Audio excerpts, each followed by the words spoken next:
March అంటేనే పరీక్షా సమయం. పరీక్షలు రాయబోతున్న అనంత విద్యార్థులకు నమస్కారం. మీ భవిష్యత్తును తీర్చిదిద్దే అత్యంత ముఖ్యమైన దశలో మీరు ఉన్నారు అనే విషయం గుర్తుపెట్టుకోండి. మార్కుల కోసమో, ర్యాంకుల కోసమో, ఉద్యోగాల కోసమో చదువు అనే ధోరణిలో ఎప్పుడూ ఉండకండి. విద్య మన ఇంగిత జ్ఞానాన్ని వృద్ధి చేసుకోవడానికి ఎంతగానో ఉపకరిస్తుంది. చదివి వదిలేయకుండా వాటిని ఆచరించడం అలవర్చుకోవాలి. విద్య ఒక పరమార్థం మనం అన్నింటిలోనూ చక్కని శాస్త్రీయ ధోరణి పెంపొందించుకోవడమే అని గుర్తుంచుకోవాలి. చాలామంది పిల్లలు ఎగ్జామ్ సమయం టెన్షన్తో, భయంతో నిద్ర మానేసి చదువుతుంటారు. తీరా పరీక్షా సమయం వచ్చేసరికి physical and mental health affect అవుతుంది.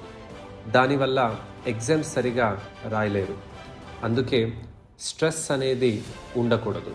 కూల్గా చదివి ఎగ్జామ్స్కి ఇప్పటి నుంచే ప్లాన్డ్గా చదివితే లాస్ట్ మినిట్లో టెన్షన్ పడాల్సిన అవసరం ఉండదు.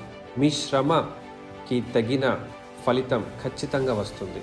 ఈ నేపథ్యంలో మీకోసం ఫ్యూ టిప్స్ ఏంటంటే, ఎటువంటి టెన్షన్ లేకుండా ఎగ్జామ్ హాల్ లోపలికి వెళ్ళండి.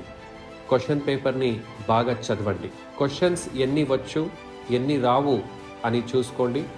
ఫస్ట్ వచ్చిన క్వశ్చన్స్తో స్టార్ట్ చేయండి. మంచి హ్యాండ్ రైటింగ్ని మెయింటైన్ చేయండి. అన్ని క్వశ్చన్స్ అటెంప్ట్ చేయండి. Do carry water bottle to stay hydrated. అద్భుతమైన కలలు కనండి. అద్భుతాన్ని సాధించండి. No stress, give your best. All the best for your exams. మీ కలెక్టర్.